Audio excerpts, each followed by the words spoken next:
What's going on, guys? Mackenzie Long here. So we're talking about long-term care planning, and we're trying to figure out, is it something you actually need, or maybe should you self-insure? We're going to answer those questions today. So let's talk about what long-term care really is. What does it do? What are the odds that you're actually going to need it? Then what some of your options are, and finally what some solutions will be for you. Long-term care is basically the need for help to do normal daily activities once we get older. Now, this can range from maybe just a little bit of assistance at home to all the way as far as needing around-the-clock care in a nursing facility. And all of that can vary depending on what happens to us into the future. Now, because of medical technologies and things getting better, we're able to live a lot longer. And that usually means that we're going to need some form of long-term care in our life. And our current numbers are saying that 70% of the time, somebody is going to need some form of long-term care.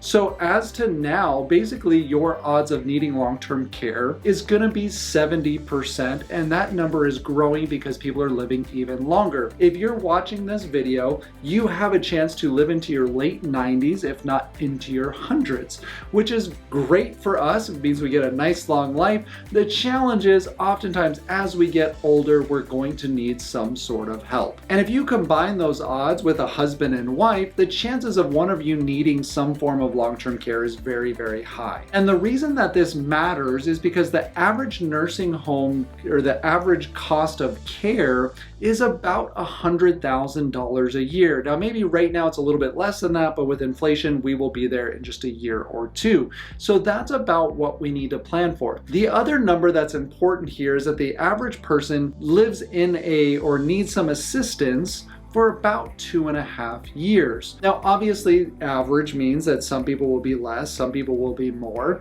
but that kind of gives us some rough numbers to get an idea of what it's going to cost. So if we take those averages and say it's about $100,000 a year, let's round it to about 3 years, it's about $300,000 per person that it's going to cost if they need long-term care. So what does that mean for our estate? It means that we need to have an extra $300,000 per person outside of what we actually need to be able to stop working with. And here's the scenario that usually happens, or something similar to this, and we're just going to use basic numbers, but let's say husband and wife. Husband's the breadwinner, he ends up needing long-term care. Let's say they have about $300,000 to their name.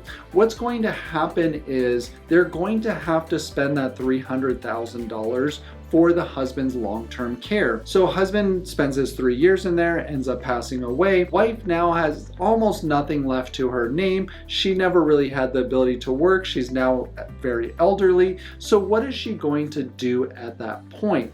This is where long-term care kind of comes into play in figuring out who's going to take care of those costs. So what are our options? Well, if you can afford $300,000 per person to come out of your retirement planning, then good job. You can probably just self-insure and not have to worry about it. Now, even for somebody in that situation, I have oftentimes helped them set up some kind of long-term care plan simply because they didn't want to be a burden to their family and they didn't want to have to worry about it depleting their assets for future generations. So next, we'll talk about some solutions, and one of them that will still work for you if you don't feel comfortable not planning for it and not having something in place for it, and you don't really want to self-insure, you would rather put that risk on somebody else. Got some cool ideas for you there. And the other option is if you can't really self-insure, you're probably going to want to supplement with some long-term care insurance. Meaning we're going to spend some money now so that we can make sure that we don't have to spend a lot of money later and we can protect some of those assets if there is any. And the challenge here becomes there's not really an option to use Medicaid if you have any assets or if you want to leave any assets. What's going to happen is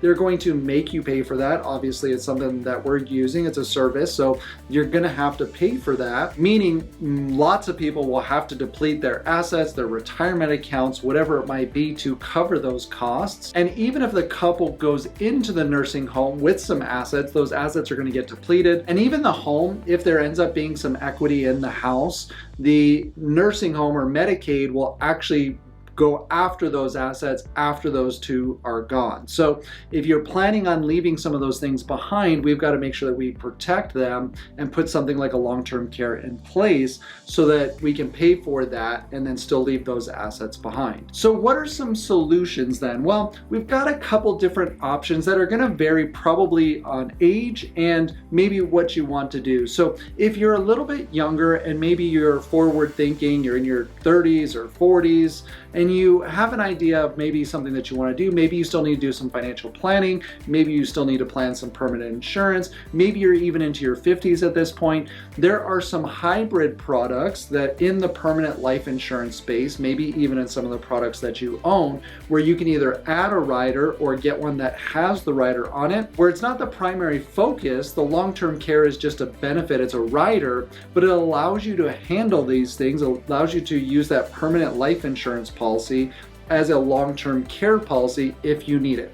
The nice thing about this is because you're young, the cost is very low. And the beautiful part is that if you don't end up using it, it's not just a use it or lose it because it's a rider on something else. So it does have a cost to it, but it's not going to be the same as a use it or lose it policy where if you don't end up needing a nursing home, well, at least in this hybrid policy, you still get access to the cash value and you still have the death benefit into the future. So that might be something that you want to look at. Option number 2 is going to be a standalone policy. Generally, if you're getting into your 50s and 60s, this is probably what you're going to be looking at, especially if maybe you've had some minor health issues or something that makes the permanent life insurance way too expensive and kind of out of your reach, then you might need to look at a standalone long-term care policy. Now, these are generally going to be paid monthly and they are generally use it or lose it, meaning that you could pay into this thing for 20 years and then not end up needing a long-term care facility or any kind of care at all, and you just kind of lose those premiums. But again, the odds of actually needing it are pretty high. The third option for the same category, if you're in your 50s and 60s, but maybe you have more assets, maybe you actually have enough money to self-insure, but you don't really want to lose the assets in case that happens,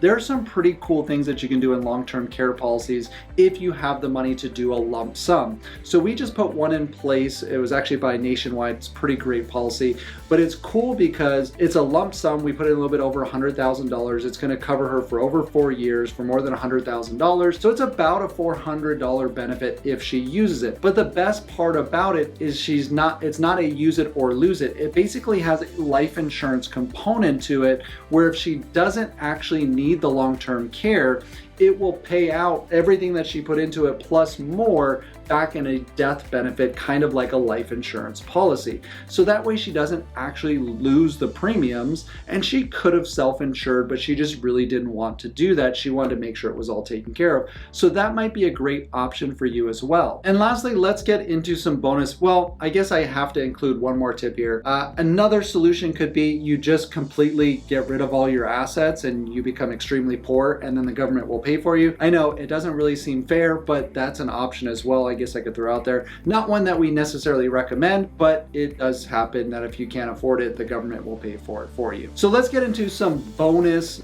vocabulary that I think are very important. If you stuck to the end, you're going to get the most benefit out of this video because there are a couple differences in long-term care policies that you really need to know about. And it will make a tremendous difference on your experience using your long-term care policy. And the first one we're going to talk about is indemnity. An important word to ask about your long-term care policy, is it indemnity policy? And what indemnity means is that you don't have to prove every month that you need the care. So a traditional long-term care policy is going to make you pay for everything up front and then collect all of the receipts, organize all of it, submit it to the insurance company. They're going to approve it and then send you a check for whatever that amount is. Now, you have to do that every single month. So you will almost need to hire an accountant to keep track of all of these things because it's going to be the cost of the facility, the food, the extra care, any extra nursing, any extra medication,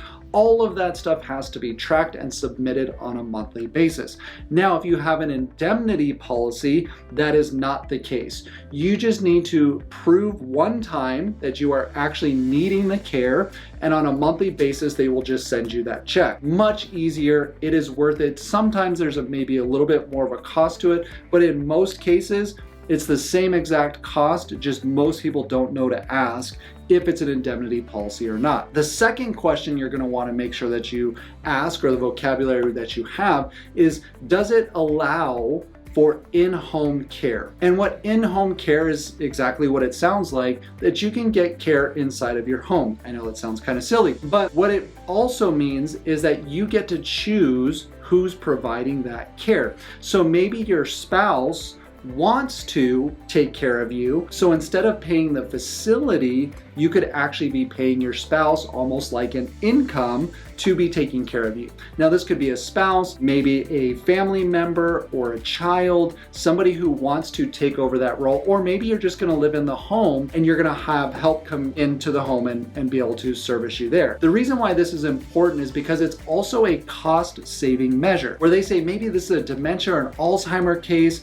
and it's gonna be a long time that they're going to need long-term care. You're going to want to be able to cut down your costs as much as possible, bring in the in-home care and service that as long as you can, so that way you can spread out that maybe $400,000 in benefit to maybe 8 years if you can cut that cost in half by doing it at home. It just gives you more flexibility in your policy, and a lot of them may or may not cover that. The more recent ones are, a couple ones that I really like to use that have been great for me is Nationwide. They are both indemnity and they allow in-home care. There are a couple other great ones too that I can't think of right off the top of my head, but go around and make sure you ask those questions before you purchase a policy, and you will want to go to somebody who can offer you a bunch of different ones, because depending on your health and occupation and a bunch of other factors, it's going to determine how much you pay for long-term care costs. It's going to determine how much you pay for that long-term care policy. So have somebody that's an independent agent that can shop these things around for you and get you the best rate. And one more final tip, just as an extra bonus, is that you're gonna wanna make sure that you have your financial education in place, and so does your family. And for that, I highly recommend that you pick up this book. It's called How Money Works, Stop Being a Sucker, and it will teach you the things that you need to know to help prepare you for that time, and how to make sure that you have the other things in place as far as retaining your wealth also. Now, you can purchase this book on Amazon. It's about $26. I have a link down below if you'd like to grab it. I don't make anything off of selling these books, and except for that affiliate link, I think you get 10 cents if you buy a book or something. Or if you want us to send you one, there's also a link down below. We are doing a campaign for the month of August, if you're watching this in August 2022, where we will be sending out books. We've spent over $50,000 in financial literacy resources, which is not a YouTube thing or a social media thing. We purchased that. We want to be able to give some of those away. So if that's something that you would like us to send you a book and some resources, we can do that as well. Just fill out that MailChimp link below, and then that way we can get some information from you. We will email you, and if we can't get a hold of you via email, we will reach out via phone call. And if you can do me a huge favor, if this was helpful for you, make sure you smash the like button and also hit the subscribe. And if you do hit the subscribe button, I want to personally thank you and say hi. So make sure you put in the comments, I subscribe, so that way I can chat with you for just a second and reach out and just say hi and say thank you. And don't forget to also hit the bell. For the entire month of August, we're gonna be talking about financial literacy stuff, things that pertain to your money and leaving a legacy. So if you hit that bell, you can stay in contact with us and see the new videos as they come out. And as always, I hope this was helpful for you, and I hope you have a great day. I'll catch you later. Bye.